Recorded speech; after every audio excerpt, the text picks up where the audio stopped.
Hello guys, this is Mahajan Aditya from first year post IMU from group 1A. Today I am here to explain the external organs of male reproductive system.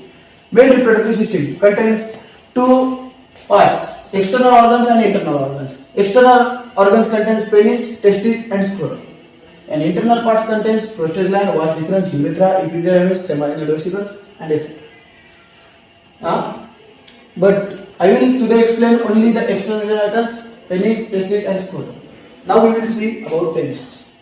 Penis is male copulatory organ. It reaches its maximum size at puberty level. Its sizes from 8.8 cm to 12.9 cm. When it is erect, it sizes up to 12.9. There are four parts of penis: glans penis, shaft, foreskin and frenulum. Glans penis is the tip of the penis. Shaft, from the tip of the penis to the end of the penis is known as shaft. Foreskin.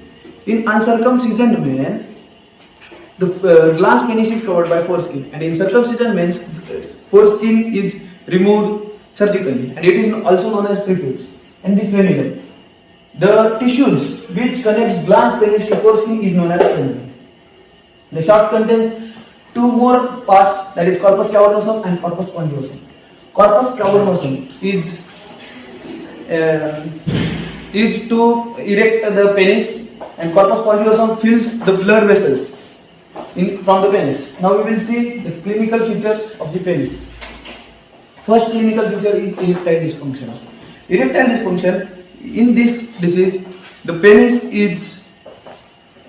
penis can't reach its maximum size. The major cause of this is atherosclerosis. Atherosclerosis is damage of vessels. Second clinical feature is penile cancer. Penile cancer symptoms that blood in urine, blood in semen, blood in foreskin and many more. Now we will see the second organ, testis. The testis is a paired organ located below the penis and outside of human body. It consists Leydig cells which used to make testosterone, tunica albuginea, retestis, epididymis and vas deferens. Testes are located outside of the body. It is a paired organ and it produces semen and testosterone. And it is, now we will see the clinical features of testes. First clinical feature is cryptorchidism. Cryptorchidism is that when the testes can't descend to the scrotum, it lays in abdomen, is known as cryptorchidism. And monorchidism, when one testis can't descend to scrotum, is known as monorchidism. Now we will see about scrotum. Scrotum is the pouch-like structure in which testes are present. Scrotum has 6 layers. That is skin. It is from superficial to deep. First one is skin. Second one is dartos fascia or dartos muscle. Third one is external spermatic fascia. Then there is premaster muscles, the internal spermatic fascia and tunica vaginalis. Function of scrotum. Function of scrotum to maintain the cool temperature 2 to 3 degrees than the body temperature to form the semen or sperms. And the second function is to protect you guys. I have explained the external organs of male reproductive system, which I explained you. This is the penis, this is the glans penis, this is the urethral meatus, this is the shaft. The line joining the foreskin to glans penis is frenulum. Now I will say the second organ. This is the testes, which are covered in this pocket, is known as scrotum. Thank you. Assalamu alaikum guys. I am Naba Noor from first year 1A group. Today my topic of presentation is joints and its types. First of all, what are joints? When two or more bones articulate with each other, they form joints. There are total 230 joints in human body. Then classification. The joints are classified into 3 types: fibrous, cartilaginous and synovial. First of all, fibrous joints. They are basically known as skull joints. They are completely immovable joints. They are present in sutures of skull.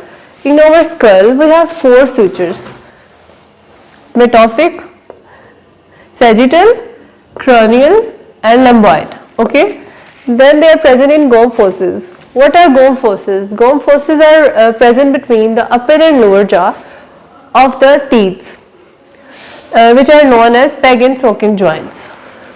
They show less mobility than syndesmosis. That is found between the forearms, linked with strong membrane and ligament. Okay. Then cartilaginous joint. They are basically pelvic joints. They show slightly movement. It has two types: primary cartilaginous joint and secondary cartilaginous joint. First, synchondrosis. The word chondrosis means cartilage. Okay. It has complete articulation with hyaline cartilage. It shows less movement. Its example is epiphysis diaphyseal joint. Then secondary cartilaginous joints. They are present in midline of body. They show less movement. Pubic symphysis is its example. Now, synovial joints. They are freely movable joint and they have synovial cavity inside. Look here over, it is a diagram of synovial joint. It has bones, the cavity, capsules, articular disc over here. Okay. Now the types. Synovial joint have 7 types. First of all, hinge joint. Hinge joint basically show the forward and backward movement. Look over here. It is the movement of hinge joint. Elbow and phalanges are example. This and this. Second, condylar joint. They are present in metacarpals and phalanges. Look here, it is its diagram or movement. Then saddle joint. Saddle joint is a thumb joint. Look over here, it is the movement of saddle joint. Then ellipsoid joint. Ellipsoid joint is wrist joint, and look over here, it is ellipsoid joint. Its movement is back and forth and this. Then pivot joints. It is superior radioulnar joint. Over here we have radius and ulna, the superior part. Okay, and it says movement. Then ball and socket joints. These joints show 360-degree movement, like our shoulder. It moves 360 degree. I can show you like this. It is moving now. It shows 360-degree movement. It is ball and socket. Same like this, hip joint. It shows 360-degree movement. Okay, last, plane joint. It is sternoclavicular joint. This is our sternum. This is our clavicle. This joint is present over here. Okay, thank you. That's Hello it. guys, myself Rahul. I am from Group 1A. Today I will be explaining about regional classification of bones. So firstly, there are two types of skeletons. First is the axial skeleton. In the axial skeleton, there is skull. Skull consists of the cranial skull, which consists of 8 bones. Then there is facial skull that consists of 14 bones. Then we count ear differently, which has 6 bones. Then there comes the ribs. They come in pair. There are 12 pair of ribs, counting up to 24. In vertebral column, there are 26 vertebrae. In sternum, there is only one sternum and one floating bone called hyoid. Nextly, there is appendicular skeleton. In the appendicular skeleton, there are 2 upper limbs. There are 60 bones in counting in both upper limbs. Then there are 2 lower limbs, adding up to 60 bones. There is pectoral girdle, which connects the appendicular to axial skeleton. That adds up to 4 bones. Then there is pelvic girdle, which consists of 2 bones. Then nextly we come to the upper limb. Upper limb consists of 1 humerus, 1 radial, 1 ulna, 8 carpals, 5 metacarpals and 14 phalanges. So here we have our upper limb. This long bone is the humerus. The thumb side bone is radius. The bone that's attached with makes a joint with the humerus, that is our elbow joint, is the ulna. Here you can see the carpals. There are total of 8 carpals. These 5 bones are 5 metacarpals, and the fingers are fingers. Here are the 14 phalanges.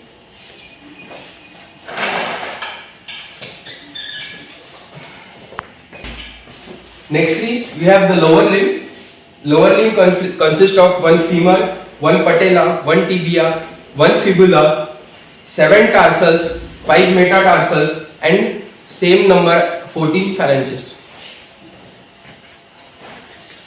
So let's move on to our lower limb. This is the longest bone in our body, known as femur. Between the femur and tibia, we have a small joint called as patella. Then this bone is called as tibia. This bone is the fibula. There are 7 number of tarsals. As you can see here, these are the 7 tarsals in our body. These are the 5 metatarsals, and these are the 14 phalanges down there. So let's move on to our pectoral girdle. The horizontal bone you can see here is the clavicle, and in the behind, the triangular bone you can see here is the scapula. Pectoral girdle consists of 2 clavicle and 2 scapula. Now the pubis girdle. The pubis girdle consists of 2 hip bones. The bone that you can see here is the one hip bone, and this one is the another hip bone. My name is Mehekan Gohar, and I am from first year 1A group, and today I will explain facial expression muscles. Facial expression muscle regulate 3 openings: palpebral fissure, oral fissure, and nostrils, out of which orbital fissure and oral fissure have the most developed muscles. Then we have occipitofrontalis muscle. It is placed here. Occipitofrontalis muscle. It has frontal belly here and occipital belly here. Then we have occipitofrontalis muscle function. Occipitofrontalis muscle may move scalps and raise eyebrows, and it is also called the muscle of surprise. Then we have procerus muscle. Procerus muscle makes the transverse wrinkle across the root of the nose, and it is also called muscle of dislike. It is used in frowning, and here you will see the procerus muscle makes transverse wrinkles. Then we have corrugator supercilii muscle. It makes wrinkles on forehead, vertical wrinkles. It is also called the muscle of dislike. Then we have superior, medial, and posterior orbicularis. Here it is superior, middle, and posterior orbicularis muscle. It's a vestigial organ. In the past it was used, but still now it is not in used. Maybe it sometimes is used in some reflexes. And then we have orbicularis oculi. Orbicularis oculi. This is the orbicularis oculi. It has 3 parts: palpebral part, orbital part, and lacrimal part. And the palpebral part is, its function is, it is helpful in the gentle closing of eyes, like in sleeping. Then we have that orbital part. It is for the forceful closure of eyes, like in the situation of dust, high intensity light, and rain. Then we have a lacrimal part here, and its work is the dilation of lacrimal gland. Okay.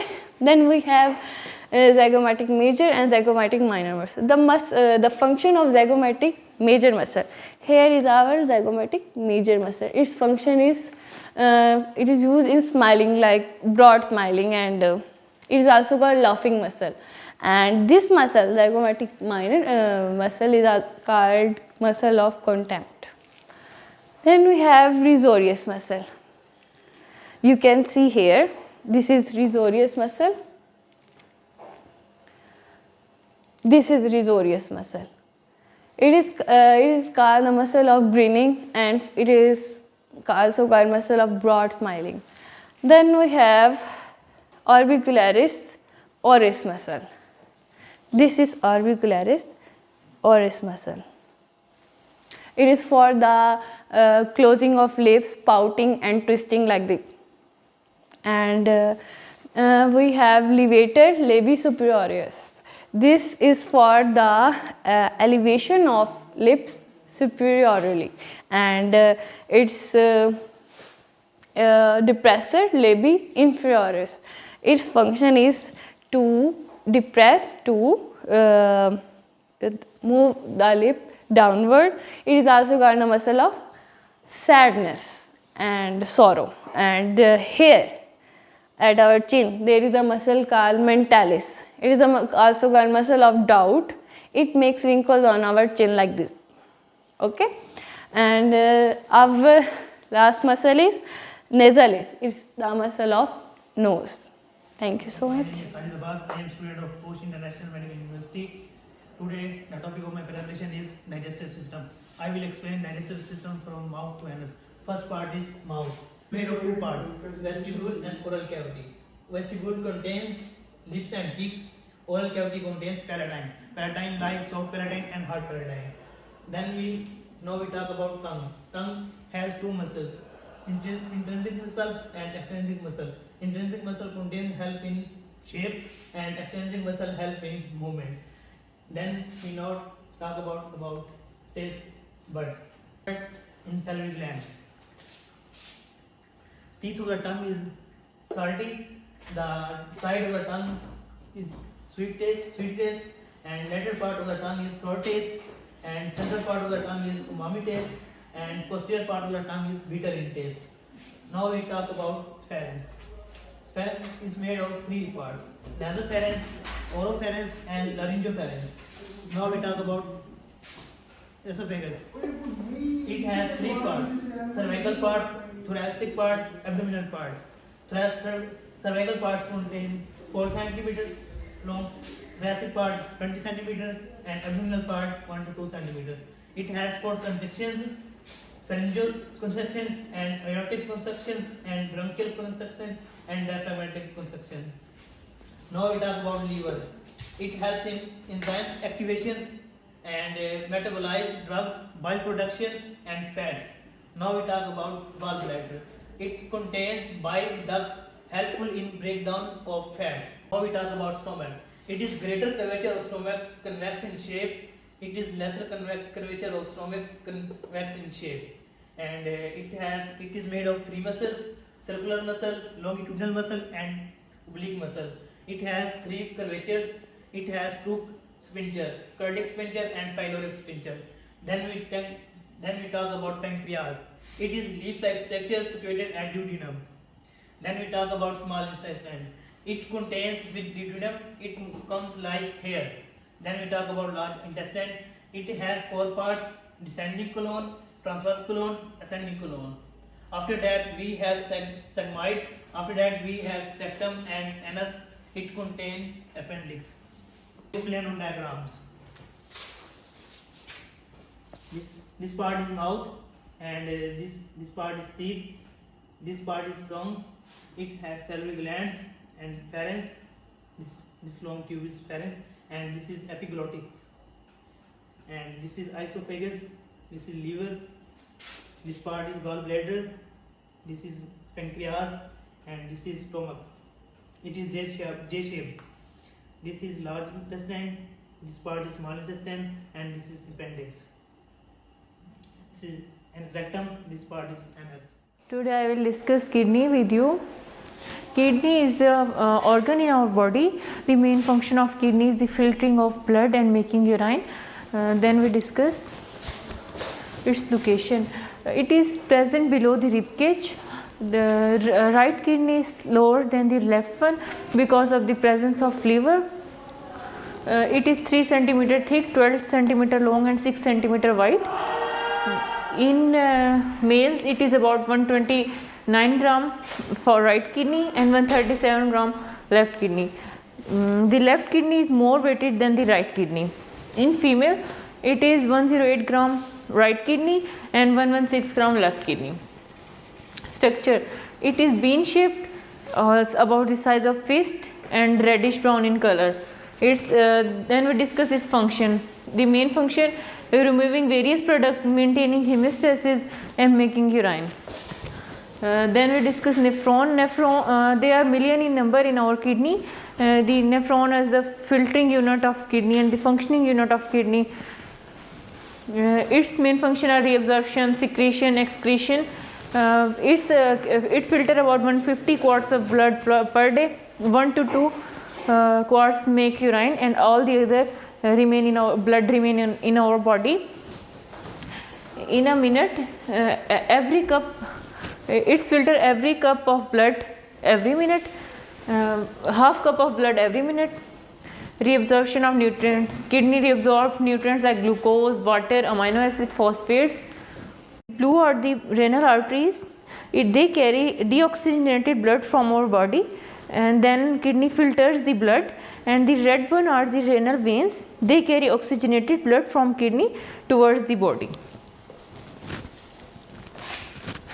Kidney helps in reabsorption of nutrients like glucose, water, amino acid, phosphate, and different salts. It also maintaining the pH of blood in kidney. The normal pH is 7.35 to 7.45.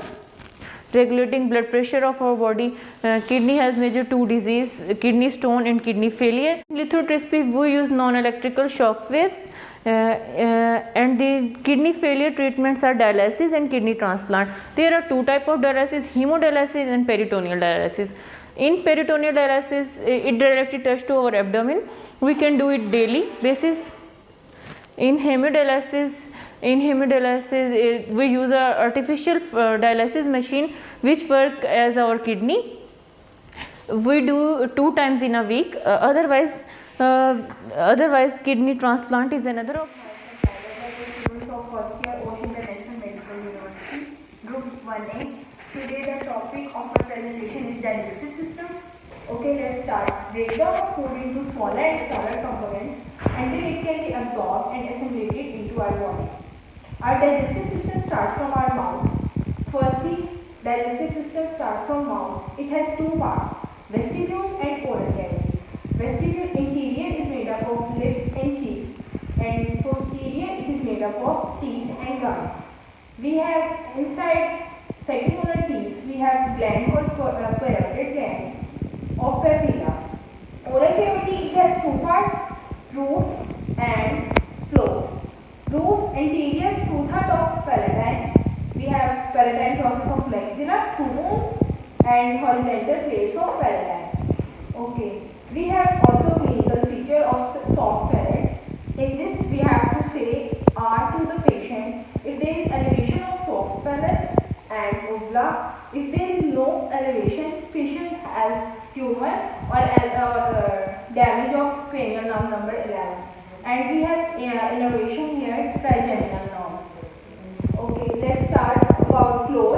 It is made up of tongue and frenulum, made of fold of mucus membrane. It stabilizes us and hold our tongue for chewing, talking, and holding our food. Okay, let's start our second part, that is tongue.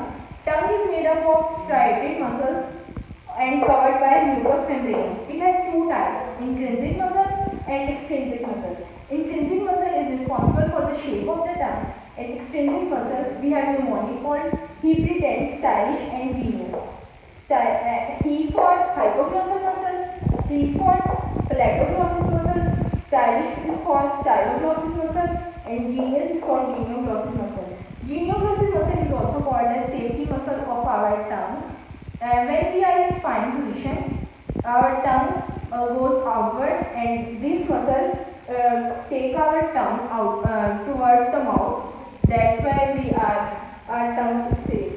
And we have innervation, 2 innervation of nerves, lingual nerve and chorda tympani nerve. Chorda tympani nerve is responsible for taste. It is for taste for salt. Lateral part of our tongue, it is for taste for sour, and middle is for taste for sweet. And posterior to middle we have taste called umami, and posterior both sides we have taste called bitter.